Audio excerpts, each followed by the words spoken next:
avant même qu'il n'y ait eu de trailer, de poster, avant même cela, d'images promotionnelles et allons encore plus loin, d'acteurs pour le rôle, le film Superman que nous allons évoquer aujourd'hui était d'ores et déjà décrié.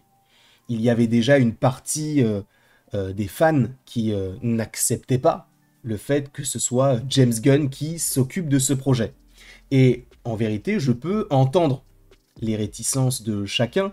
C'est vrai que peut-être que ce n'est pas forcément la personne qu'ils auraient imaginé dans un premier temps pour s'occuper plus que uniquement de ce film Superman, de l'univers d'ici avec Peter Safran. Je vous rappelle que j'ai eu la chance de pouvoir, eh bien, dans un premier temps, regarder les 30 premières minutes du film, mais également, eh bien, de pouvoir converser, entre gros guillemets, avec justement Peter Safran et James Gunn, donc les CEO du DC Studios. Et donc il y avait déjà des réticences avant tout. Ce que j'entends, parce qu'on peut se dire que peut-être que James Gunn avec les Gardiens de la Galaxie qu'il avait écrit et réalisé du côté de Marvel, avec aussi du côté de DC les films comme de Suicide Squad ou encore en série Peacemaker, qu'il n'était pas forcément la personne la plus légitime, entre guillemets, afin de s'occuper de ce projet-là. Et personnellement, j'ai toujours été un partisan de ce que nous propose James Gunn de manière créative. À mon sens, encore une fois, cela n'engage que moi, mais le film des Gardiens 3, qui est sorti, je crois, il y a à peu près 2 ans, est le meilleur film Marvel du MCU. C'est un mélange d'émotion, d'épique, d'humour.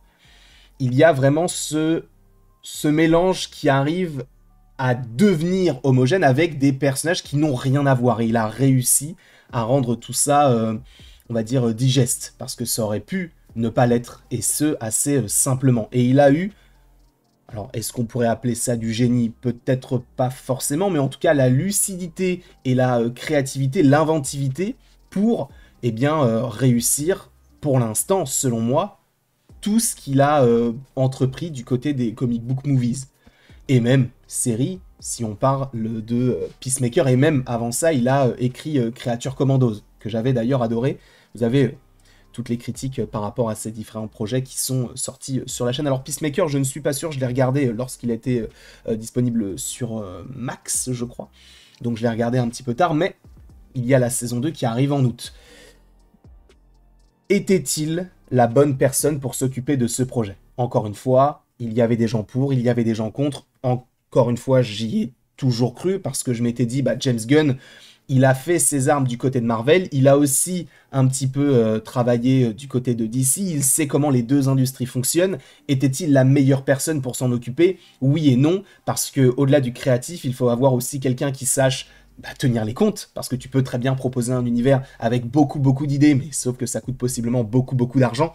Et donc Peter Safran est aussi là pour gérer cette partie économique de tout cet univers-là, parce que même si c'est un univers cinématographique qui débute, c'est aussi une industrie dans laquelle on rentre, entre guillemets, même si les films de super-héros ne sont plus forcément légion aujourd'hui.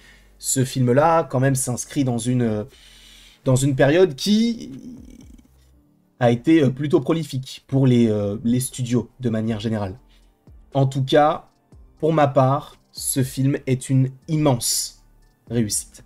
Tout n'est pas parfait, je le précise, il y a quand même quelques défauts, mais un en particulier qui n'est pas forcément en lien avec la version originale du film, et on va y venir de manière séquentielle. Alors peut-être que cette critique va durer assez longtemps, j'en suis confus, sachez-le, mais posez-vous, prenez-vous un petit verre d'eau tranquillement, mettez ça sur la télé, et on va pouvoir eh bien, débuter tout cela, mais j'avais envie quand même de faire cette introduction, sachant qu'en plus de ça, au-delà des films de super-héros qu'il a soit écrit, soit réalisé, James Gunn était également producteur du film Brightburn, que j'ai découvert d'ailleurs l'année dernière, si je ne dis pas de bêtises, un film où justement le principe même c'était et si Clark avait des intentions malveillantes, et donc on n'est pas vraiment sur Superman, mais plus sur une version un petit peu maléfique. Et ce film-là est vraiment génial. On est vraiment sur un film d'horreur. On peut le catégoriser ici. Donc, il a déjà travaillé sur une version de Superman. Il est un très bon scénariste, parce qu'il a déjà travaillé sur des films de super-héros. Même avant ça, pour ceux qui ne le savent pas, James Gunn est celui qui avait... et c'est pour ça aussi que moi, ça m'a surpris de le savoir. Donc, petite fun fact, c'est lui qui a écrit les 2 films Scooby-Doo. Alors, tu vas me dire, c'est pas forcément très intéressant, mais d'une certaine manière... Bah si, parce qu'il a déjà cet humour-là, la manière de gérer aussi les équipes, tu vois, c'était logique qu'il s'occupe notamment des gardiens. Quand tu vois ce qu'il avait fait auparavant, et quand tu vois ce qu'il a fait avec les gardiens, et que tu vois ce qu'il a fait avec The Suicide Squad ou Peacemaker, tu te dis, ça peut être cohérent que ce soit lui qui s'occupe de ça. Encore une fois, j'entendrais que beaucoup de gens ne soient pas forcément de cet avis et se disent que, à la base, il n'était pas forcément la personne la plus à même de s'occuper de ce projet-là. Après, je pense qu'il y a tout de même des gens qui ont eu cette lucidité de se dire « Ok, je ne suis pas fan de son travail, que ce soit pour les gardiens ou pour tout ce qu'il a fait autour, mais j'attends de voir ce qu'il propose sur du Superman. » Parce que sur du Superman, il ne faut pas se tromper. Superman, Batman, Spider-Man, et on peut même compter d'une certaine manière Wonder Woman en backup, entre guillemets, sont les super-héros les plus populaires. Ce sont eux, les Big 3 ou 4, si on compte du coup Wonder Woman. Donc, il ne faut pas se tromper sur du Batman, il ne faut pas se tromper sur du Spider-Man, et il ne faut pas se tromper sur du Superman. Sachant que pour Superman, c'est très compliqué, parce qu'on n'a pas eu de film depuis 2013, et donc Man of Steel, un film de Zack Snyder, et vous connaissez notamment les conflits qui n'opposent pas forcément les cinéastes, mais bel et bien les... on va dire les fans hardcore de Snyder qui ne veulent que du Snyder, et tous ceux qui sont pour une nouvelle vision. Et donc, là, on a tout autre chose. Sachant que, on le voit, que ce soit en France ou même aux États-Unis, il y a plein de gens qui n'étaient pas forcément pour l'arrivée de James Gunn, et qui, finalement, avec les premières images, avec les posters, avec même les trailers, se sont dit, mais en vrai, c'est peut-être le Superman qu'on a toujours voulu avoir. Je ne me catégorise pas dans ce côté-là, puisque je ne suis pas un fan hardcore de Superman. J'ai lu quelques comics, mais ça s'arrête là. Hein. Je ne suis pas un fan de comics, je suis un fan de films de super-héros, et aussi un fan de films de manière générale. Et ce film-là coche toutes les cases, qui pour moi étaient vraiment nécessaires pour un film tel que celui-ci. Et il coche même des cases qui n'étaient pas dans mon petit programme. On peut déjà parler d'un conflit géopolitique qui a lieu actuellement, et même plusieurs autres conflits qui ont lieu dans le monde entier. Et ce film-là fait écho à tout ce qui se passe actuellement dans le monde. Et c'est vrai que j'ai vu notamment Reg le Gorilla parler de ça sur TikTok, et je suis d'accord avec lui sur ce point-là, en se disant que le fait que ce film-là ait ce sujet, on va dire, comment pourrait-on dire ça, pas en tête d'affiche, mais on va dire qui est mis de manière prioritaire par rapport à d'autres sujets, dans un monde où, justement, on a Trump au pouvoir et d'autres aussi, tu te dis, ah oui, quand même. Sachez que d'ailleurs, au-delà de l'aspect géopolitique qui est très intéressant et très impactant aussi dans le film de manière générale, on a les premières estimations du box-office. On aurait pu en parler un petit peu plus tard, mais là, vu qu'on est un petit peu dans la genèse du projet, d'ailleurs, il faut rappeler certains chiffres. En gros, selon Variety, le film, pour être, alors non pas rentable, mais pour être un succès au box-office, devrait faire 700 millions de dollars. D'accord ? En vrai, c'est atteignable. Alors, est-ce qu'il les fera facilement ? Je n'en sais rien, mais... Voilà, selon Variety, voici les chiffres qui ont été donnés. James Gunn est revenu sur ces chiffres en disant que ce n'était pas vraiment le cas, qu'il pouvait faire beaucoup moins et que les médias abusaient. Alors, qui dit la vérité ? Est-ce que James Gunn fait de l'intox en se disant « Bon, peut-être que mon film ne fera pas 700 millions, mais on va dire, en fait, en faisant cette déclaration, on part du principe que si on fait moins, bah, ça reste un succès. En tout cas, aux yeux du public. » Je ne sais pas, mais en tout cas, on parlerait de 700 millions pour être un succès, ce qui signifie que, pour être rentable, c'est moins. En gros, le succès, c'est de se dire, ok, on a, en plus d'être rentable, on a gagné de l'argent. Voilà. Donc, on verra comment ça s'articule par rapport au box-office, mais en plus de ça, il faut revenir, évidemment, sur ce que le film pourrait rapporter en un week-end, d'accord ? sachant qu'en plus de ça, c'est un mois exceptionnel en termes de contenu blockbuster, hein, puisque la semaine dernière, on a eu Jurassic World, donc Rebirth, qui d'ailleurs a déjà atteint les 300 millions de dollars. Alors, est-ce qu'il perdurera? Ça, je ne suis pas sûr. Après, peut-être qu'il fera le milliard. Moi, je n'y croyais absolument pas, et tant mieux pour eux s'ils le font, même si je n'ai pas du tout aimé le film. Mais Superman, a priori, pour le premier week-end, pourrait atteindre les 200 millions de dollars. Et en vrai, c'est plutôt positif, je pense, sachant qu'on est sur un nouveau film, un nouvel univers. Évidemment, l'univers a déjà commencé un petit peu avec Peacemaker et The Suicide Squad à l'époque, même si on récupère certaines choses, avec Creature Commandos évidemment, et ça se continue avec Peacemaker qui arrivera en août encore une fois. Donc, voilà, on a tout de même des chiffres qui sont donnés. Je pense que le film sera un succès critique. Pour moi, c'est sûr quand tu vois les premiers retours, parce que là actuellement on est mercredi matin, quand tu vois les retours donc des fans, ça a l'air d'être extrêmement positif, alors que ce soit en France ou même aux États-Unis, et même les critiques, je crois que sur Rotten Tomatoes, il est l'un des films d'ici les mieux notés. Alors après, bon, ça ne veut pas forcément dire grand-chose quand tu sais que dans ce top 3, on a Wonder Woman. Donc bon, sachant qu'évidemment, je crois que ce top est complété aussi par, on me l'a dit, c'était The Dark Knight, donc le Chevalier Noir. Donc, on verra comment tout ça s'articule par rapport au retour des fans, au retour des critiques, et de savoir si le film pourrait continuer sur cette lancée et donc bel et bien atteindre ces 700 millions-là.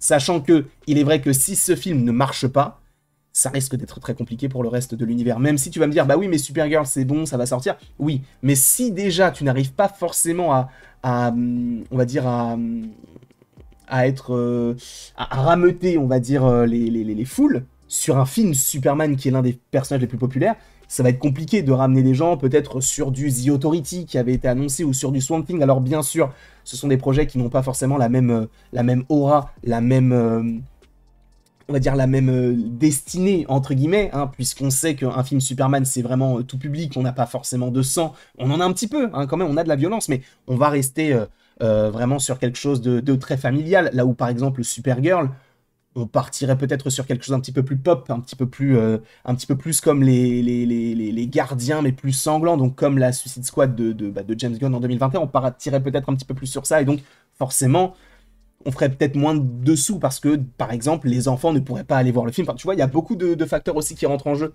par rapport à un possible succès du film. Donc voilà, j'avais envie de faire cette grande introduction, j'en suis confus, pour vous rappeler les tenants et les aboutissants, comment ça a démarré et jusqu'où cela pourrait aller, le facteur économique, le fait de dire que le film pour moi est exceptionnel, surtout dans le contexte géopolitique dans lequel nous vivons actuellement. Ce film est très très très important. Voilà, à son échelle, bien sûr, mais c'est très important d'avoir ce film-là qui parle justement de conflits entre plusieurs pays. Sachez qu'on ne va pas rentrer tout de suite dans une partie spoiler, donc vous pouvez, de toute manière, je crois qu'il y aura le timecode directement du côté du titre.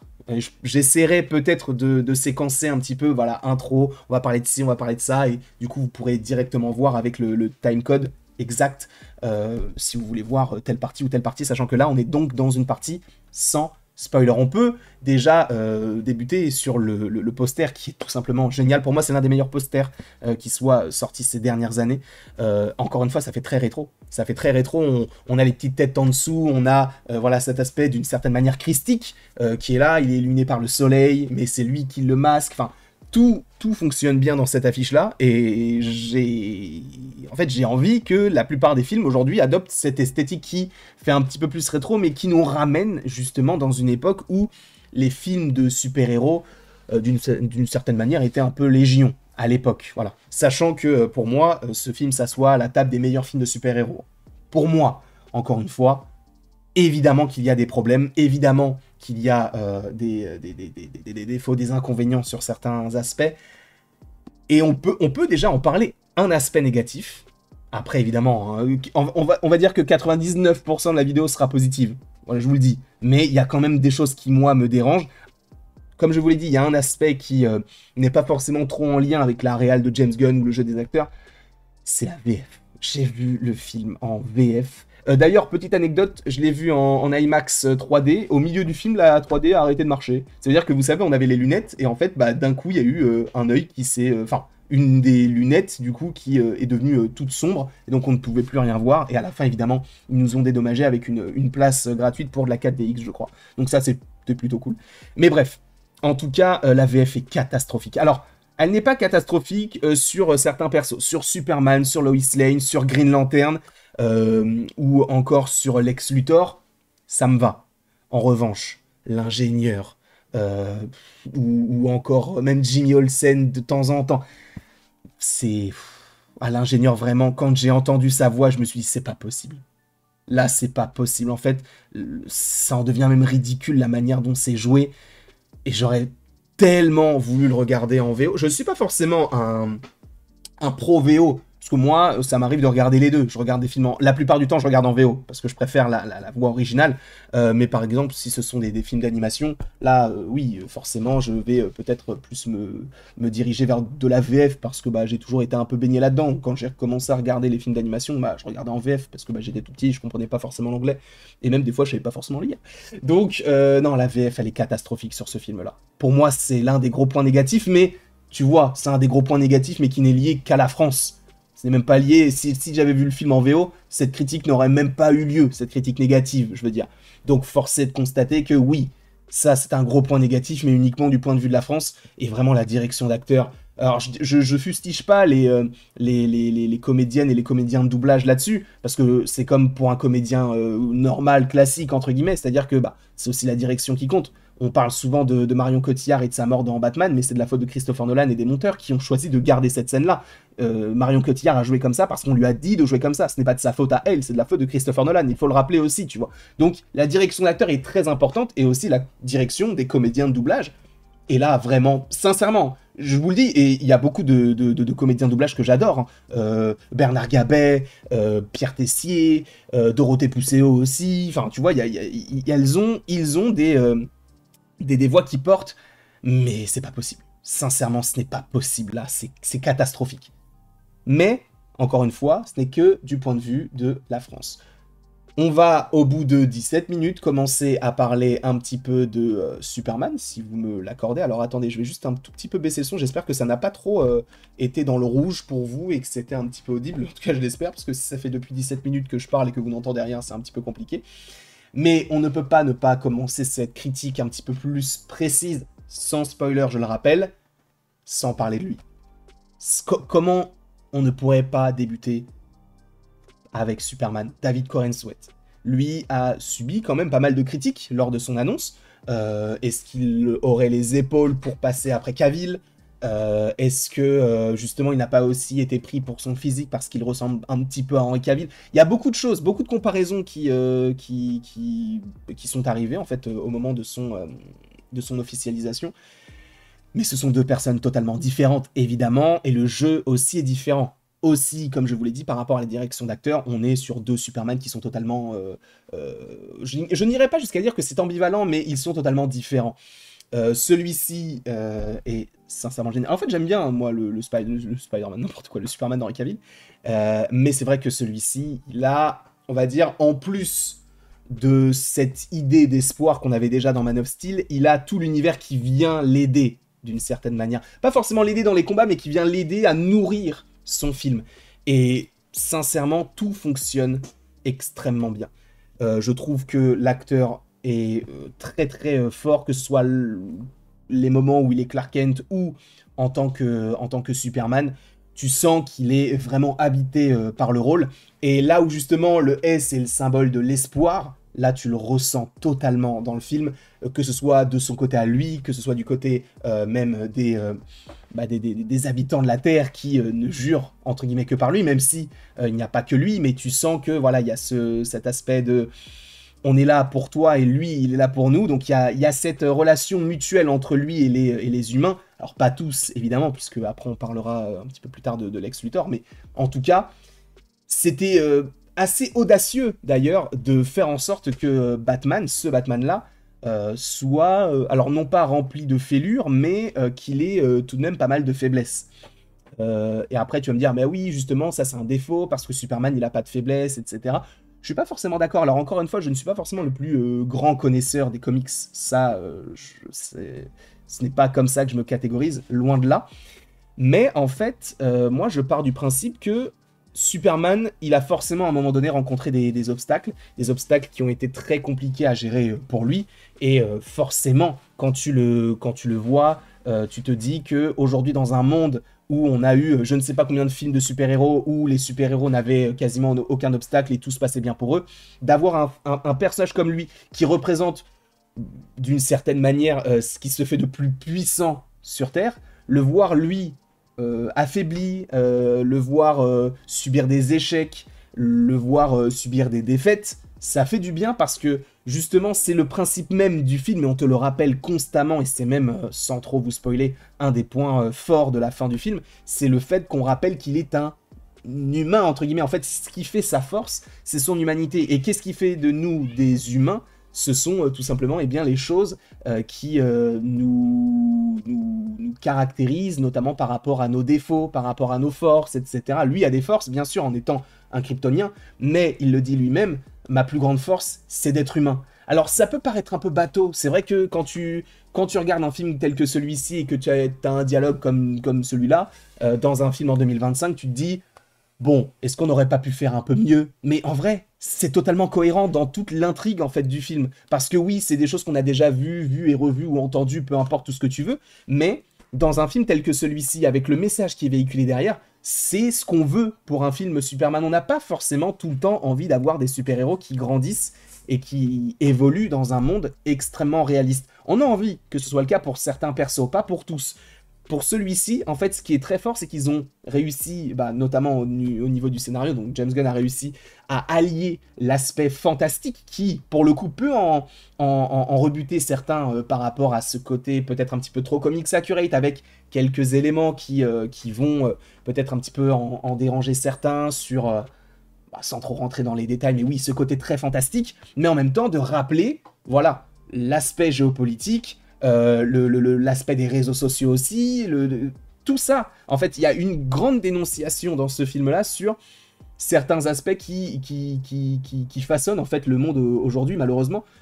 Et du coup, de le transformer en se disant, ce n'est qu'une petite partie, c'est la majorité, on va dire, bruyante, mais il y a une minorité, pardon, bruyante, mais la majorité silencieuse est là, et c'est bien en fait de le rappeler. Et donc, cet aspect humain par rapport au personnage donc, de David Corenswet, donc de Clark Kent, Superman, tout ce que tu veux, c'est vraiment le point fort du film.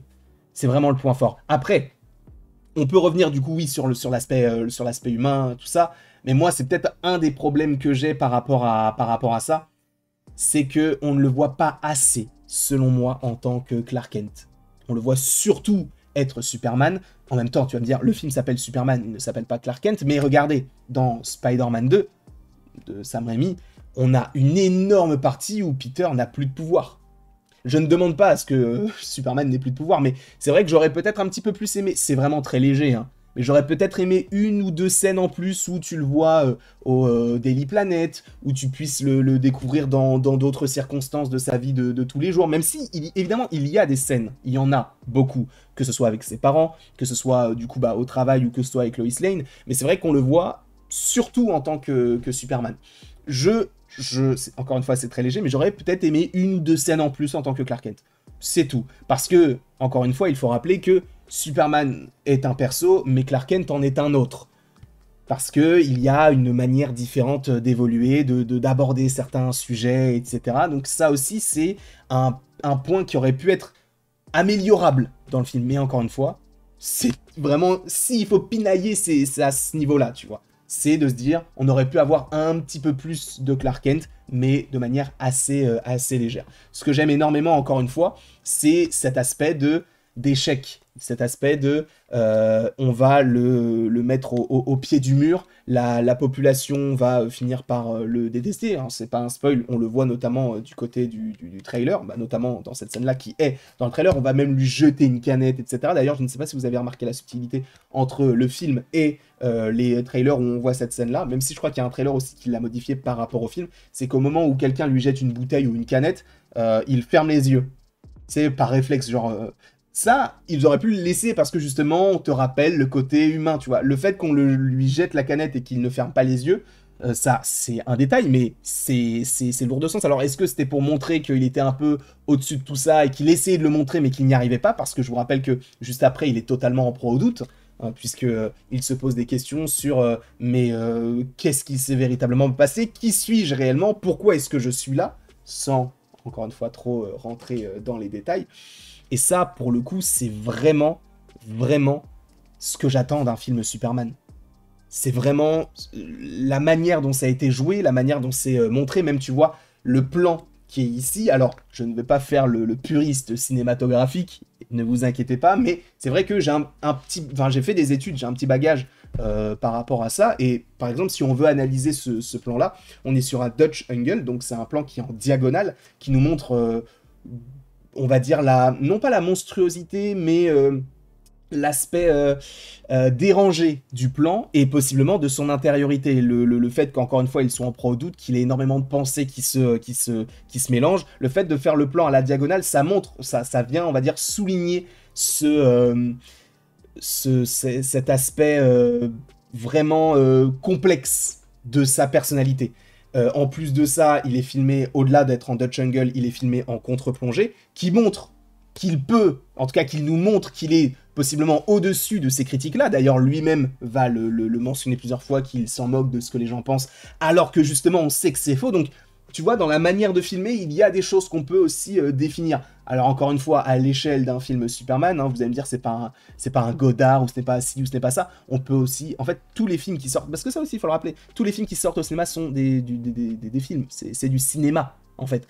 Il n'y a pas ce côté élitiste, moi je l'aime pas tellement, c'est-à-dire que un film qui sort au cinéma, même si vous le trouvez nul, ça reste du cinéma. Un film de super-héros qui sort au cinéma, c'est du cinéma. Donc, évidemment qu'il y a aussi des gens qui sont payés pour faire de beaux plans, et pour moi ce plan-là, il est assez caractéristique de ce qu'on peut imaginer par rapport à l'intériorité du personnage, ou même celui-ci, un plan qui est vraiment décadré, on va avoir un personnage sur la droite qui va regarder hors cadre, là où tous les personnages qui sont derrière vont remplir l'espace, comme si c'était véritablement toutes les voix, tous les regards qui se portaient sur lui dans sa tête. Donc il y a des manières d'analyser les choses, encore une fois, ce n'est pas ma manière qui est, on va dire, qui est au-dessus de la vôtre, hein, pas du tout. C'est juste moi la manière dont j'analyse ça. Peut-être que pour vous, vous aurez une autre analyse par rapport à ce genre de plan, mais voilà, il y a dans la manière de filmer la volonté de montrer que Superman, oui, est en proie au doute, oui, il est haï d'une certaine manière, alors qu'il essaie de tout faire pour l'humanité, en fait, tout simplement, alors que justement, il ne fait que ressortir son côté humain, et c'est assez intéressant. Et c'est là aussi où le contexte géopolitique est un énorme sujet dans le film, c'est qu'on te rappelle qu'il a beau être un alien, pour beaucoup, ce qui fait de lui ce qu'il est aujourd'hui, c'est l'humanité. C'est l'humanité qui l'a, d'une certaine manière, fait évoluer. C'est l'humanité qui l'a fait grandir. Pour lui, il est évidemment kryptonien, mais il se sent plus humain. De Krypton, il n'a vécu quoi? Que quelques jours, quelques heures, j'en sais rien du tout. Je sais même pas à quel âge il est parti de Krypton. Mais voilà, tu vois. Et ça, c'est hyper intéressant, notamment dans le contexte dans lequel nous vivons. L'humanité prévaut. Et ça, pour moi, c'est extrêmement important. Et justement, on parlait de l'humanité, il faut aussi parler de son rapport avec sa famille, notamment avec John et Martha, si je ne dis pas de bêtises, donc pas Kent et McKent. Superbe. Mais pareil, c'est peut-être aussi, quand je vous disais que j'aurais aimé peut-être un petit peu plus de scènes avec Clark Kent, peut-être à ce moment-là, tu vois, peut-être plus de scènes où il y a des interactions entre les parents et le fils. Mais, oh mon Dieu, la relation entre eux, même si, c'est là où c'est fort, c'est que j'aurais voulu en avoir plus parce que c'est tellement puissant dans les peu de scènes où on les voit, que t'as envie d'en avoir beaucoup, beaucoup plus. Et pour moi, cette scène-là, la scène où justement il va y avoir, sans trop rentrer dans les détails, les émotions qui vont parler, c'est génial. Sincèrement, le jeu du père, alors je ne sais pas comment s'appelle l'acteur, mais c'est vraiment fort. C'est vraiment fort, et même la complicité qui existe donc entre Clark et donc son père, tu sens que c'est sincère, que lui-même est extrêmement redevable de tout ce que les Kent lui ont apporté. Et c'est là où, encore une fois, tu constates que James Gunn a compris le personnage. Selon moi, encore une fois, je n'ai pas le bagage comics, mais pour moi, Superman, c'est ça. Superman, c'est Clark Kent et Superman. Pour moi, cette représentation-là, le fait d'avoir laissé le père ici alors que Superman est toujours Superman, etc., tu vois, de changer un petit peu avec les dernières représentations cinématographiques et même télévisuelles, hein, parce que c'était aussi... bah, pour Smallville, c'est un petit peu différent, mais tu vois un petit peu ce principe-là. Le fait de l'avoir laissé lui et Martha, je trouve que le duo fonctionne extrêmement bien, et pour le coup, c'est vraiment super bon. Encore une fois, la géopolitique, ce qui se passe actuellement dans le monde, on est totalement là-dedans avec la Boravie et le Jaranpur, c'est totalement ce qui se passe actuellement. Et cette scène-là, pareil, en français c'est beaucoup moins impactant, mais le petit qui dit Superman, moi j'adore. Moi j'adore, dans le trailer c'est trop bien, le fait qu'il le dise, qu'il s'accroche au poteau, et en fait c'est là où le symbole de l'espoir y est, tu vois, parce qu'en fait ce qui se passe c'est qu'il va donc y avoir l'invasion, des soldats de la Boravie ou Boravia qui arrivent pour envahir le Jaranpur. Et lui, le petit garçon qui tenait on va dire ce drapeau fait main pour appeler Superman, c'est lui qui va le tenir tout seul parce que tous les autres vont partir. Et donc au moment où il va se faire tirer dessus, là il va se passer des choses sans trop rentrer dans les détails, mais là tu vois le côté de c'est lui qui peut nous sauver, il n'y a que lui qui peut nous sauver ici. Et c'est ce que veut nous montrer le film ici, c'est que l'humanité nous sauvera. Parce que Superman, aujourd'hui, dans ce film-là, représente l'humanité. Et ça, je trouve que James Gunn a tout compris. Encore une fois, par rapport au personnage, mais aussi par rapport à la dénonciation de ce qu'il se passe actuellement. Parce que pour ceux qui ne voudraient pas le comprendre, ce film est extrêmement politique. Ça a beau être un film de super-héros, c'est un film qui est extrêmement politique. Il ne faut pas voir les films de super-héros comme des films de super-héros. Pas tous, mais quand même beaucoup, dénoncent certaines choses, que ce soit l'aspect peut-être mental avec Joker. Alors c'est pas un film de super-héros, mais c'est un comic book movie qui nous parle d'un personnage qui a été créé dans les comic books et qui, pour le coup, eh bien, nous parle de santé mentale, nous parle de certaines choses qu'on n'aurait possiblement jamais, sur lesquelles on se serait jamais renseigné. Et donc ce genre de film aussi nous apprend certaines choses. Eh bien, il faut aussi voir le genre super-héroïque comme un genre qui peut véhiculer des messages, véhiculer des valeurs. Alors évidemment, plus que simplement l'espoir ou l'altruisme ou ce genre. C'est vraiment quelque chose qui est très ancré dans la vie des gens de manière générale et dans la société. Donc, pour moi, ce plan-là représente vraiment tout ce que je voulais voir dans un film tel que Superman, parce que quand on va le voir sauver des personnages, et ça aussi c'est un point qui est extrêmement important, c'est la population. Ça, on le voyait beaucoup moins dans les films récents, des films de super-héros, c'est-à-dire que si on prend... là, j'ai pas d'exemple concret, mais c'est vrai que pas mal de films Marvel, par exemple, sans cracher dessus, parce que j'adore Marvel, je suis leur fanboy numéro 1, il n'y a pas de souci, mais je suis critique quand même par rapport à ce qu'ils proposent. Il y a beaucoup de films de super-héros où tu dis, à chaque fois c'est la fin du monde, et à chaque fois on a quasiment jamais le point de vue des humains. Alors on l'avait du côté de certains films Avengers, notamment avec Joss Whedon, qui avait donné un point de vue dans le premier film par rapport à une serveuse. Dans le film L'Ère d'Ultron, il avait essayé de suivre un petit peu une mère et son fils, mais par exemple, si on prend Infinity War que j'adore, c'est vrai que la crowd, la foule, la population, elle est pas tellement utilisée, et c'est vrai qu'on se focalise surtout sur les super-héros qui sont là pour sauver le monde, et en même temps c'est un petit peu plus compliqué parce qu'il y a tellement de super-héros à évoquer, il y a tellement de persos, tu rajoutes Thanos, enfin c'est très complexe. Là, ils ont réussi à rajouter la population, parce que d'avoir un film de Superman sans le montrer en train de sauver les gens, c'est plus compliqué. Donc, ça fait plaisir de voir des gens qui sont en danger, et lui qui est là, qui donne tout pour les sauver, que ce soit par rapport à sa force pure ou par rapport à sa vitesse. Tout, mais vraiment, tout est génial par rapport à cet aspect-là. Et encore une fois, c'est le symbole de l'espoir. C'est-à-dire que tu le vois aussi ici. Tu le vois aussi ici, tu le vois ici, tu le vois aussi dans ce genre de plan où il vient de sauver une jeune femme. Il est là, et il fait ce qu'on lui a dit de faire, il fait son travail, sa mission, entre guillemets, et il la remplit parfaitement. J'en suis conscient que là, ça fait quasiment 35 minutes qu'on parle, et qu'on a toujours... Enfin, on a évoqué que Superman, mais on va y venir un petit peu plus tard. J'avais envie vraiment de prendre mon temps sur cette critique-là, parce que pour moi, ce film est bien trop important pour ne rester qu'en surface. Il y a beaucoup trop de choses qui sont évoquées, et qui sont vraiment, vraiment très importantes dans la réalisation, dans l'écriture. Il y a vraiment beaucoup d'aspects qui sont superbes, sincèrement. Donc on a parlé de son côté humain, mais il faut aussi revenir sur son côté, on va dire, kryptonien, hein, puisqu'il y a notamment la forteresse de solitude. On va avoir ce qui peut-être va en gêner beaucoup. On va avoir ce côté très comics accurate. On va avoir énormément de personnages, de concepts qui peut-être sont, on va dire, un petit peu complexes pour peut-être des gens qui ne se seraient pas forcément renseignés. Et en fait, la manière dont ils sont agrémentés, ça passe totalement. Ça passe totalement parce qu'on n'est pas dans un film qui va nous montrer des concepts trop compliqués. À un moment donné, on va avoir un concept compliqué, mais on va t'expliquer ça en 2-3 lignes, et après on va te le réexpliquer ici et là, et en fait tu acceptes la chose. Sachant qu'en plus de ça, maintenant, du côté des films de super-héros, on a vu tellement de sujets, même pas forcément par rapport à Marvel, mais si on parle de d'autres films comme The Flash ou je ne sais quoi, on parle du multivers, on parle de plusieurs choses, de plusieurs concepts très particulier. Là, en vrai, ça va, ça reste en surface. Mais il arrive à mêler les personnages à ce genre de concept-là. Et là, pareil, la forteresse de solitude, ça vient totalement se mêler au lore, en fait, de Superman du côté des comics. Mais on peut aussi parler de ces petits robots. D'ailleurs, petite anecdote, ce numéro 4 est interprété par Alan Tudyk. Peut-être que vous ne savez pas qui c'est un acteur qui a déjà joué du côté de DC, notamment dans Creature Commandos, puisqu'il joue le docteur Phosphorus, que j'ai hâte d'ailleurs de revoir du côté de la suite, en fait, si suite il y a. Mais en tout cas, voilà, on a un lore autour de Superman qui...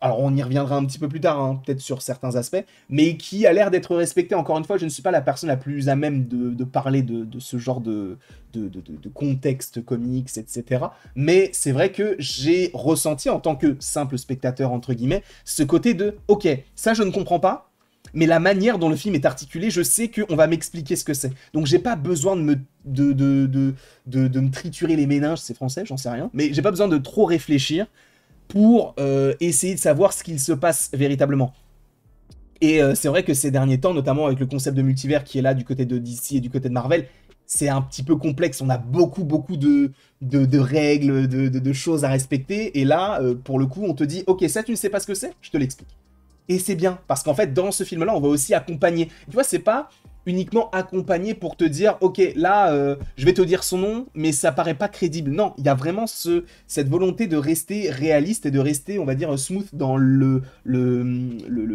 contexte. C'est-à-dire qu'on va pas te dire « Ah, tu ne connais pas le nom de ce personnage-là? Eh bien, c'est Madame blablabla. » Non, on essaye d'être cohérent et de ne pas forcément faire quelque chose de trop obvious, entre guillemets.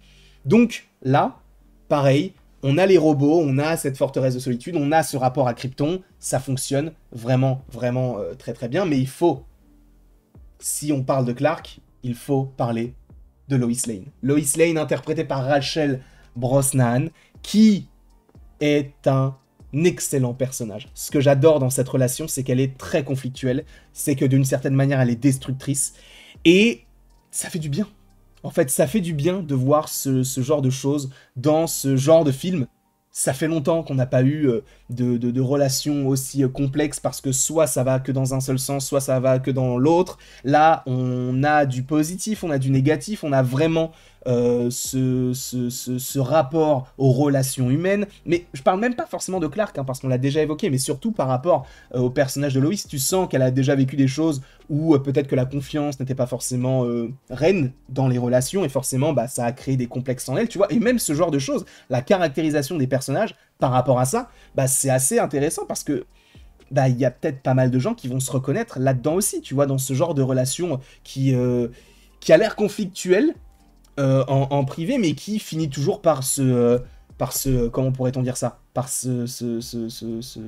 enfin, ils finissent par se rabibocher et ça finit par améliorer la relation parce qu'on connaît les faiblesses de l'autre et on sait qu'on ne va pas forcément accentuer là-dessus, on va essayer de partir sur autre chose.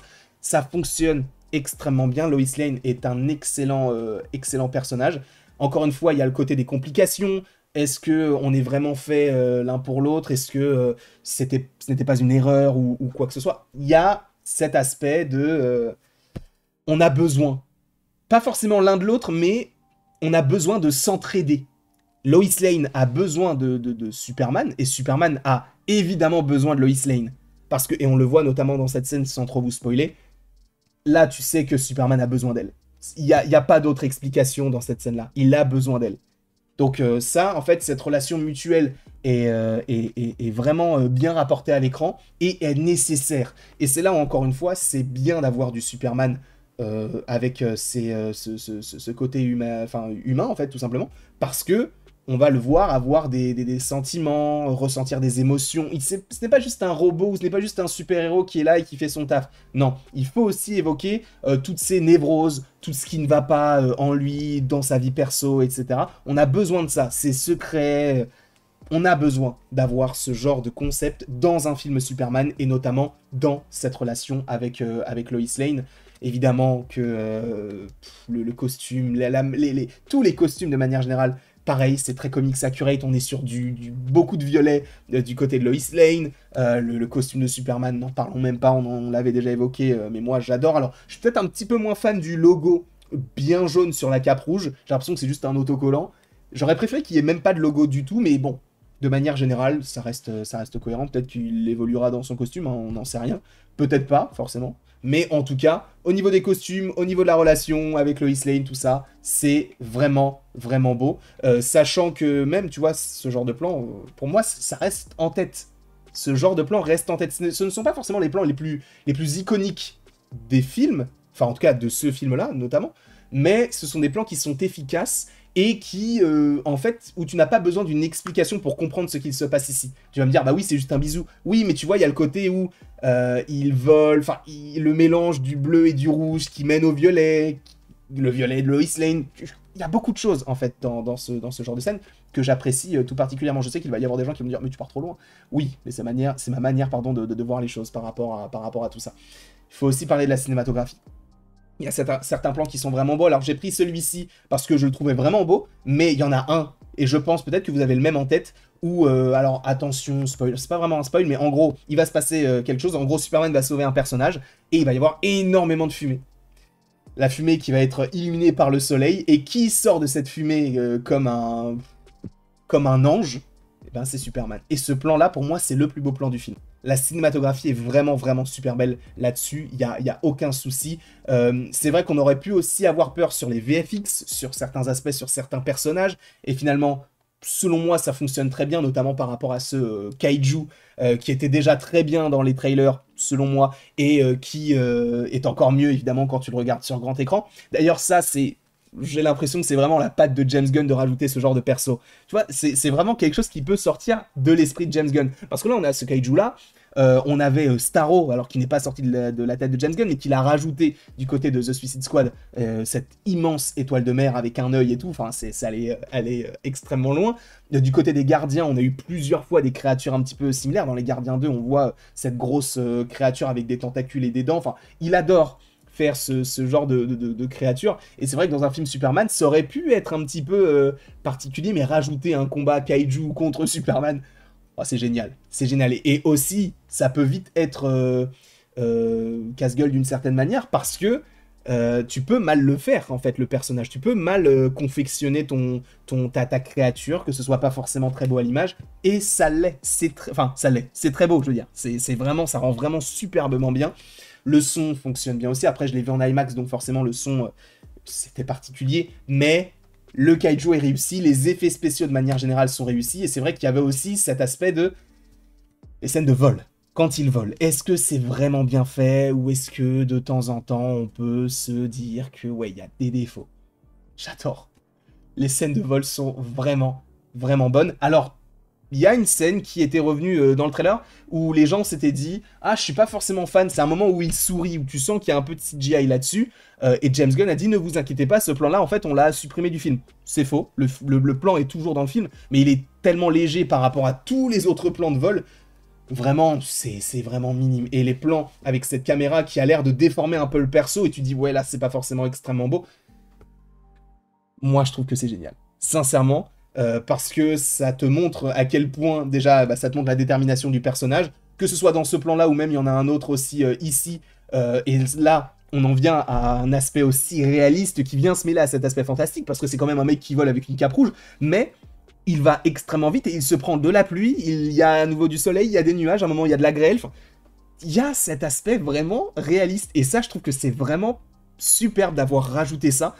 En plus de ça, tu rajoutes un petit peu l'ambiance un petit peu angoissante de la scène et tout. C'est superbe ce qu'ils nous ont montré avec ces scènes de vol là. Moi je n'ai rien à dire sur les scènes de vol, j'avais adoré les scènes de vol d'Henry Cavill dans Man of Steel. Notamment, je ne sais pas si vous vous souvenez du premier teaser de Man of Steel. On avait cette musique de... je ne sais plus si c'est Hans Zimmer ou pas qui s'occupe du film, mais bref, on avait une musique avec une voix un peu lyrique, et à un moment donné, on le voit voler, tu entends le son, le... quand il a l'impression, qu'on a l'impression qu'il brise le mur du son, enfin, ça va extrêmement, extrêmement loin au niveau visuel et au niveau auditif, entre guillemets.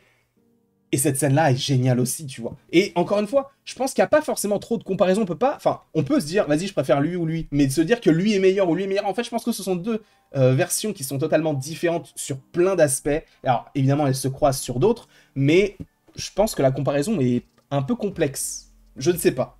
Après, ça sera à vous de voir ça en votre âme et conscience. Donc ouais, il y a plusieurs scènes de vol qui sont vraiment belles. Et pareil, là aussi, c'est un plan qui peut être un petit peu complexe visuellement parce que le mec vole et en plus de ça, à côté, t'as du feu. Le plan est aussi en Dutch Angle pour le suivre, lui.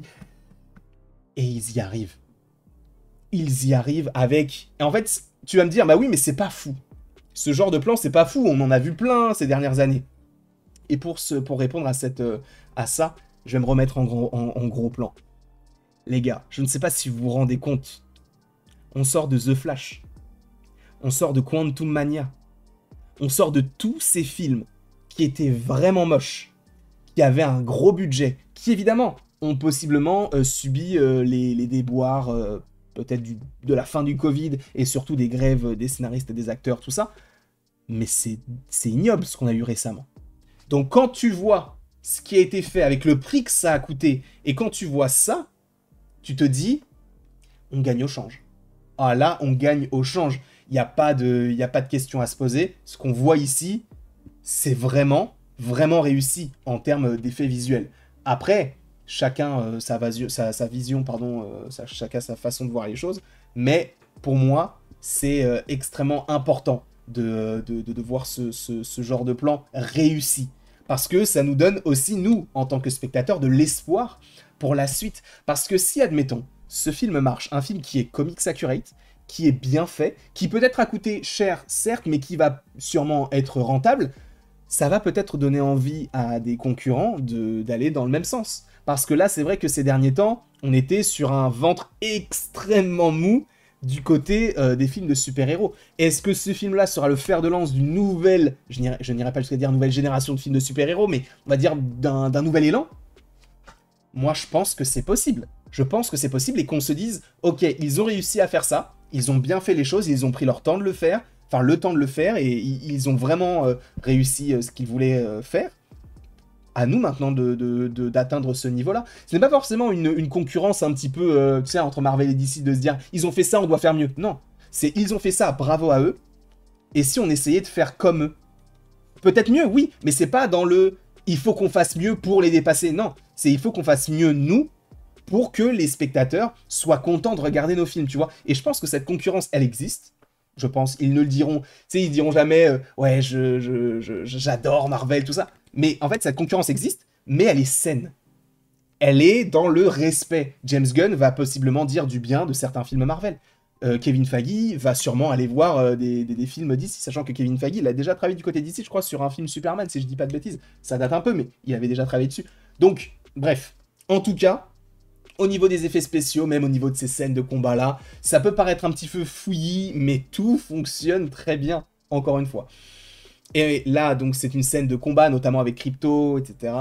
Mais qui dit combat, dit qu'il faut parler de l'antagoniste principal du film, Lex Luthor. Alors, il y a une petite fun fact que vous connaissez sûrement, c'est que Nicolas Hoult, qui interprète le personnage, avait auditionné pour jouer Superman.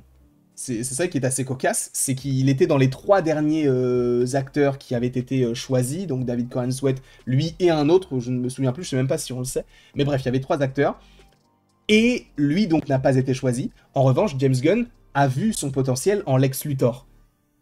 Et ça fonctionne très bien. Et en fait, je ne sais pas si vous l'avez ressenti comme ça pour ceux qui le savaient déjà. Est-ce que vous n'avez pas ressenti le truc de... Peut-être qu'il a un peu la haine. Et du coup, cette haine-là, il s'en est servi pour jouer son perso qui est contre Superman, alors que c'est lui qui aurait pu jouer Superman. Sachant que, en interview, évidemment, il ne va jamais dire ça. Moi, c'est juste, tu sais, une pensée, entre guillemets, intrusive, un peu inconsciente, de se dire... peut-être qu'en fait, quand il détestait Superman, en fait, peut-être qu'il déteste vraiment David Corenswet parce que c'est lui qui a eu le rôle que lui voulait. J'en sais rien, tu vois. Peut-être que c'est ça, peut-être que pas du tout. Mais du coup, le fait d'avoir eu Nicolas Hoult sur un plateau d'une émission aux États-Unis qui dit lui-même. Oui, en gros, moi j'ai postulé pour Superman, et en fait, à un moment donné, alors est-ce que c'est de la com? C'est possible. Il dit, à un moment donné, j'ai vu David Corenswet au loin, qui m'avait salué et tout, et en fait, il était illuminé par un faisceau, un faisceau qui passait par une fenêtre, mais il était illuminé par le soleil, et il y avait que lui qui était illuminé, et il s'est dit, c'est lui Superman, je le vois, même si je perds, c'est pas grave, c'est lui, ça se voit que c'est lui. Est-ce que c'est de la com? J'en sais rien, mais en tout cas, la fun fact est là. C'est lui qui joue Lex Luthor, un acteur exceptionnel, Nicolas Hoult, que vous avez peut-être connu dans Skins, je crois. Peut-être que vous le connaissez aussi pour Mad Max, que peut-être que vous le connaissez pour son rôle du Fauve dans les films X-Men récents. Il a joué aussi dans Rainfield, je crois. Enfin, il a un peu aussi entre du bon et du moins bon. Là, il est excellent. Et là, il est excellent en Lex Luthor. Il a ce côté haineux, il a cette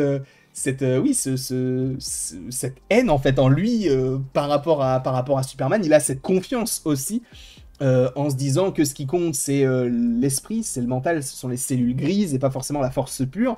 Et d'ailleurs, tu le vois dans ce plan-là, qui est d'ailleurs dans le trailer, au moment donné où tu as l'ingénieur qui va affronter différents robots dans la forteresse de solitude. C'est pas un spoil, c'est vraiment toutes les images que j'ai mises dans cette vidéo-là. Ce sont des images du trailer, je le précise. Et donc bref, on a donc Lex Luthor qui va avancer sûr de lui, et tu vas avoir des choses qui vont passer vraiment à très peu de millimètres en fait de lui, et il va pas bouger. Il va pas bouger, il va continuer d'avancer pour atteindre son but, et c'est ce qu'on veut en fait d'un Lex Luthor. J'avais pas trop été dérangé par la version un petit peu loufoque, un petit peu fantastique du Lex Luthor de Jesse Eisenberg. Pour moi, ça fonctionnait bien, mais c'est vrai que là, bon, il est bien mieux. Hein. Enfin, en tout cas, je préfère cette version-là de Nicolas Hoult, avec ce côté je déteste Superman, et aussi, en fait, je suis pas tout seul. Je serais prêt à risquer le monde pour détruire ce personnage-là. Alors, je ne vais pas parler de l'avenir de certains persos, ça, peut-être on pourra en parler dans une autre vidéo, parce que là, en plus, on est dans une partie sans spoiler. Mais en tout cas, j'adore ce qu'ils en ont fait, j'adore le génie qui sort de ce personnage-là et de toute sa technologie, de tout ce qu'il avait anticipé par rapport à Superman. C'est vraiment très bien réussi, c'est bien dirigé, j'ai rien à dire sur le Lex Luthor de Nicolas Hoult, qui vraiment a beaucoup de charisme.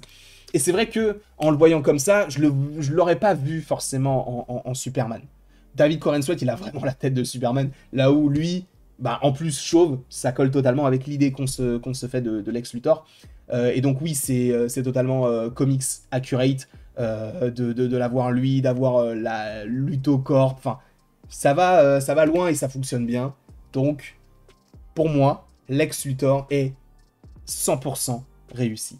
Comme je vous l'ai dit, il y a d'autres personnages qui travaillent pour lui, et notamment l'ingénieur, qui passe un peu au travers, je trouve. C'est pas forcément le personnage secondaire, j'entends, hein, que je ressortirais de manière positive du film. C'est sa VF qui est catastrophique pour moi, mais le principe de ses pouvoirs, c'est assez intéressant. Je vous rappelle que l'ingénieur, c'est un personnage qui fait partie d'une équipe du nom de The Authority, une équipe qui, je vous le rappelle, a été annoncée par James Gunn en tant que film. Ça a été annoncé comme ça, sachant que The Authority, c'est un concept un peu plus trash que ce qu'on connaît du côté de DC. Donc à voir si ça va véritablement arriver. Les dernières rumeurs parleraient du fait que soit ce projet a été annulé, soit qu'il s'est transformé en un film d'animation. Donc on verra, sachant que, bon, supposément que l'ingénieur, on la reverra notamment dans ce projet si il est amené à exister. Mais c'est vrai que si on parle de personnages secondaires, c'était pas forcément lui ce personnage-là qui ressort le plus. On peut évidemment aussi parler de Guy Gardner, interprété par l'un des meilleurs amis de James Gunn, donc Nathan Fillion, qui, je vous le rappelle, est dans la saison 2 de Peacemaker, il est dans le trailer. Je vous rappelle aussi qu'il est normalement dans la série Lanterns qui arrive en 2026. Bref, il va enchaîner, lui, quand même pas mal de projets. Sachez qu'il a joué dans quasiment tous les Gardiens de la Galaxie. Il est dans le 1, il joue une créature en CGI. Dans le 2, il était censé jouer Wonder Man, qui d'ailleurs arrive à la fin de l'année du côté Disney+. Mais cette scène-là n'a pas été gardée. Et dans le 3, évidemment, vous savez, il joue un des gardes dans la prison, là, quand ils vont... je sais même plus ce qu'ils cherchent, mais bref. Il est aussi dans le 3. C'est l'un des meilleurs amis de James Gunn. Il est aussi d'ailleurs dans The Suicide Squad, puisque c'est lui qui joue TDK, je crois. Donc celui qui se détache, c'est The Detachable Kid, je crois, qui détache ses membres. C'est son seul pouvoir, hein, il détache ses membres. Donc là, il joue une version, on va dire, particulière de Green Lantern. C'est vrai qu'il y a peut-être des gens qui vont dire « Ah, si c'est ça Green Lantern, je vais pas regarder la série ». Sachez que Guy Gardner, c'est un Green Lantern qui est un peu particulier, un peu bourru, un peu... C'est pas du tout comme Hal Jordan, c'est pas du tout comme John Stewart, donc c'est bien aussi d'avoir cette version-là qui arrive, sachant que ça veut dire que dans la série Lanterns, on aura 3 Green Lanterns différents. Parce que du coup, on aura John Stewart, on aura Hal Jordan, et logiquement, on devrait l'avoir lui. Donc, on verra jusqu'où tout ça va avec son Justice Gang, sachant que derrière, vous le voyez aussi, il y a un nouveau personnage du nom de Hawkgirl, interprété par Isabella Merced, que vous avez supposément vu dans Dora l'Exploratrice, parce que je crois que c'est elle qui joue Dora. Elle joue évidemment dans The Last of Us. Là, du coup, elle est au casting de ce film-là. Elle était donc aussi dans Alien Romulus. Enfin bref, elle était dans beaucoup de projets ces derniers temps. Et là, donc, elle joue Hawkgirl. Pareil, il n'y a pas un gros développement autour du perso, mais je pense que ça arrivera peut-être un petit peu plus tard. Parce que là, on n'arrive pas véritablement à comprendre qui elle est, on sait juste que c'est Hawkgirl, sachant que ça aussi c'est hyper intéressant parce que la manière dont on voit les personnages dans leur quotidien, c'est hyper intéressant. Parce que la plupart du temps, on ne va pas les voir. Dites-vous que par exemple, à titre de comparaison, War Machine, on ne l'a jamais vu dans son aspect casual, entre guillemets. On l'a juste vu en tant que War Machine, en tant que colonel ou en tant que mec qui travaille avec la politique, etc. On ne l'a jamais vu dans sa vie de tous les jours. Jamais. Et là, dès le début, avec Hawkgirl, on a une toute petite scène où on comprend, on sait ce qui se passe pour elle. Pareil pour Guy Gardner et pareil aussi pour celui qui est pour moi le meilleur ajout en termes de personnage secondaire, et je pense que vous serez possiblement d'accord, c'est Eddie Gattegi qui joue Mister Terrific. Alors lui, vraiment, c'est pas que je n'y croyais pas, c'est que je le connaissais pas du tout. Je savais que à l'époque où James Gunn n'avait pas encore annoncé tout son univers étendu, il avait posté de manière un petit peu, on va dire, un petit peu subtile, une photo de Mister Terrific. Donc on se disait, ah bah ok, Mister Terrific arrive, et il a été annoncé du côté du film Superman. Moi, c'est un personnage que j'ai beaucoup aimé. Il apporte un lot de sérieux, mais aussi un lot de comment peut-on dire ça? Un petit côté scientifique, technologique, etc. Il est un peu la caution intelligente de tout ce groupe-là. Ça, pareil, c'est un personnage que j'ai beaucoup aimé. Sa scène de combat, sans trop rentrer dans les détails, elle est géniale. Tu te dis, ah ouais, c'est pas un perso qui va en dérouiller plus d'un, mais il se débrouille quand même pas mal. Et force est de constater que moi, c'est un perso que j'ai envie de revoir. Alors, est-ce que un film sur Mister Terrific est en préparation? Je ne sais pas. Est-ce que c'est plus un perso qu'on reverra dans d'autres projets? Peut-être plus. On verra. Mais en tout cas, belle surprise pour Mister Terrific, parce que je m'attendais pas du tout à lui. Je pensais pas que ce serait le personnage le plus... Enfin, en tout cas, des 3 de la Justice Gang qui serait le plus mis en avant. Et pourtant, ça a été le cas, donc ils ont totalement réussi leur coup. On peut aussi mentionner donc Métamorpho. Je vais pas rentrer dans les détails pour pas vous spoiler, mais pareil, il a pareil, il a ce côté humain.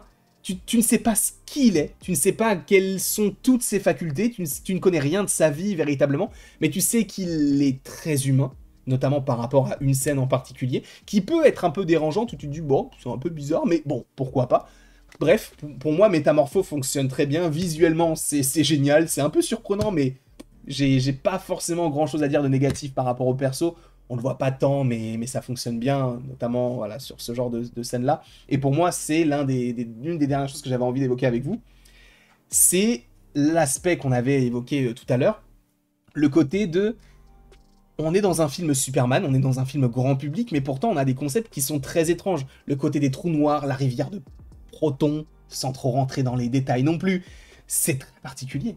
C'est vraiment très particulier et ça fonctionne très très bien. Parce que on t'explique la chose, on te dit ça c'est ça, mais c'est quoi? Bah attends, je te fais 2 phrases pour t'expliquer vite fait. Ah, ok d'accord, mais j'ai oublié ce que c'est quoi? Et on te le réexplique un petit peu plus tard. On ne prend pas les spectateurs pour des abrutis, on les accompagne simplement. On n'est pas là à leur tenir la main avec ce film-là. On est simplement en train de les diriger en disant ok, suivez le film mais c'est par là. C'est tout. On n'est pas en train de vous dire c'est par là mais je viens avec toi. Non, c'est par là et fais ton propre chemin tout seul. Et c'est génial. Visuellement aussi, On avait déjà évoqué ça, mais c'est superbe.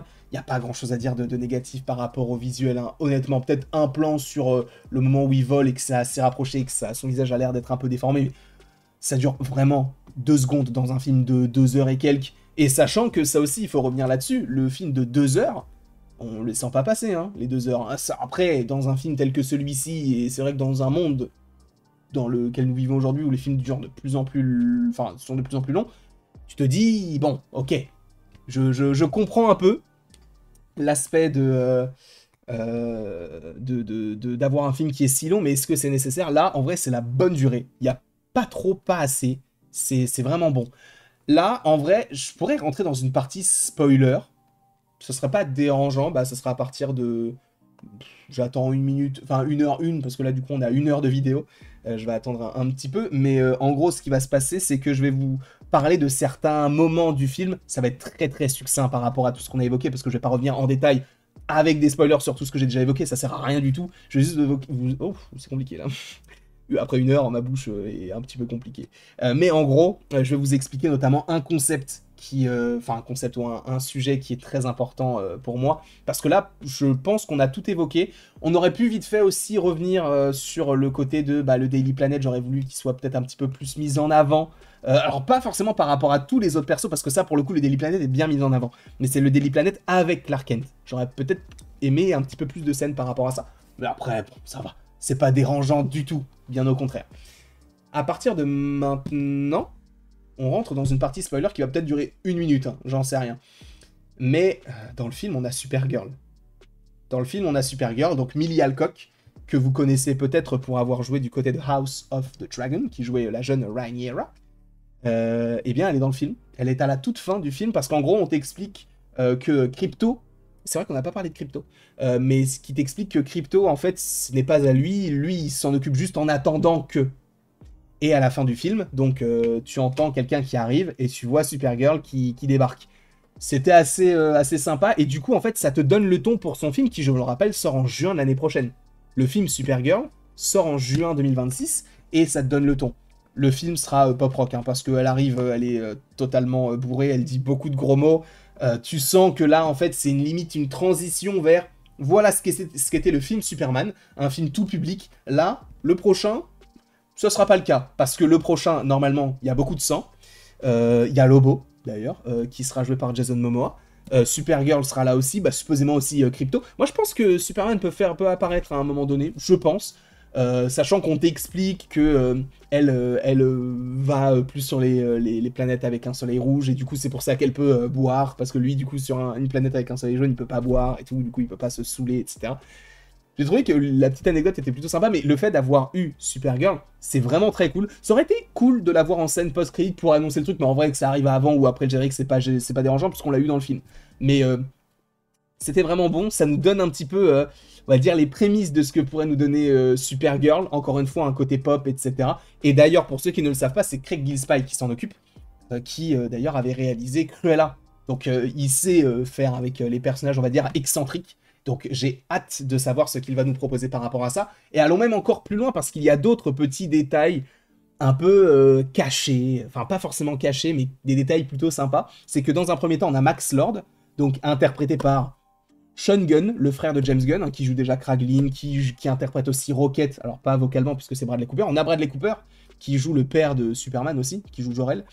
Bon, petite scène, hein, pas très intéressante non plus. Mais en tout cas, on a bel et bien Max Lord qui est là, qui, on le sait, est à la genèse du Justice Gang, donc avec Hawk Girl, avec Green Lantern, et donc le personnage comment il s'appelle, de Mister Terrific, sachant qu'on suppose, notamment par rapport à la fin, que Métamorpho va rejoindre cette équipe-là. Donc maintenant, ils sont 4. Donc ça aussi, c'est plutôt cool de partir de ce point de vue-là.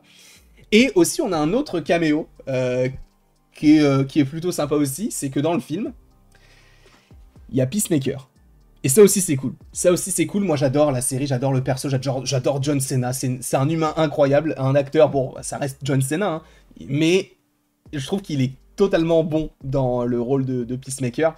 Et pareil, pour ceux qui ne le savent pas, ça amorce le fait qu'il arrive. Et oui, Peacemaker est un personnage qui arrive du côté de cet univers-là, en tout cas qui revient plus qui n'arrive, puisque je vous rappelle qu'il y a donc la saison 2 de Peacemaker qui arrive mi-août. On sera là pour en parler semaine après semaine. En tout cas, de manière générale, de manière globale, si je devais donner une note à ce film, je donnerais la note de 18 sur 20. Les deux points qui manquent sont peut-être des scènes un petit peu plus par rapport à Clark, que j'aurais aimé voilà, voir un petit peu plus souvent.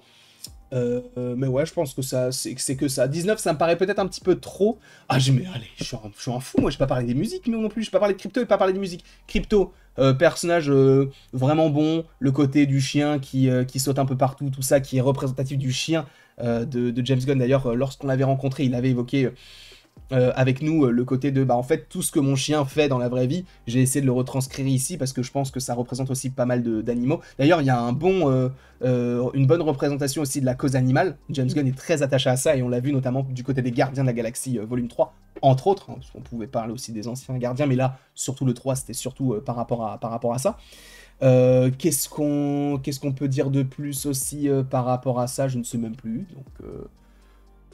donc bon. Voilà, c'est tout. Crypto et la musique exceptionnelle, le thème. Pareil, en fait, j'ai l'impression, ça je l'ai dit à tout le monde, j'ai l'impression qu'on était en 2010 Prime, enfin en tout cas les années 2010 Prime, où on avait que des bangers en termes de... Enfin, que des bangers. Beaucoup de bangers en termes de films de super-héros. On a les mêmes codes qui sont respectés, on a le thème, on a l'aspect christique par rapport au personnage de Superman. Tout est génial dans ce film-là. Pour moi, c'est du 18. Sachez que oui, il y a des défauts, mais pour un début d'univers, je pouvais pas en demander plus, et pour moi, il respecte totalement le personnage, en tout cas l'idée que je m'en fais. Je ne sais pas ce que vous en avez pensé. Donnez-moi honnêtement votre avis dans les commentaires. Désolé si j'ai peut-être été un petit peu brouillon ou répétitif sur certains points. J'espère que ça n'a pas forcément été trop dérangeant pour vous, et j'espère que vous avez passé un bon moment en ma compagnie. Sachez qu'il va y avoir énormément de vidéos, notamment sur TikTok, par rapport à tout ça. Peut-être une dizaine de vidéos qui arriveront ces prochains jours. En tout cas, j'ai l'idée de 11 vidéos précisément. Donc je vais les tourner et on verra à quel moment est-ce que tout cela sort. Mais je me devais de prendre le temps de parler de beaucoup d'aspects. J'espère que cette vidéo a été compréhensible. J'en suis confus si ça ne l'a pas été. Je vous ai donné sincèrement mon avis. Je remercie encore une fois Warner pour le coup de nous avoir invités pour les 30 minutes et pour avoir eu l'occasion de rencontrer Peter Safran et James Gunn. C'était exceptionnel, les vidéos sont déjà disponibles sur la chaîne. On a vécu des choses de fou, je le précise encore une fois, ce n'est pas parce qu'on vit ce genre de choses que je ne vous donne pas mon avis totalement honnête. Si le film était pourri, je vous l'aurais dit. Même si j'avais été invité, je vous l'aurais dit. On l'a fait plusieurs fois, Quantum Mania, etc. Vous vous en souvenez. Même Thor, Love and Thunder. Bref, je vous remercie beaucoup. Et après tout ceci, il ne me reste plus qu'à vous dire à la prochaine pour la prochaine. Et encore une fois, merci beaucoup à vous d'avoir été présents. J'espère sincèrement que vous avez passé un bon moment. J'avais peut-être plus de choses à dire, mais je pense qu'on en parlera dans un live dimanche à 21h, avec notamment Anto, normalement Winnie et CG, donc Comics Guardian. Bref, une belle petite équipe, et j'espère que tout cela vous plaira tout simplement.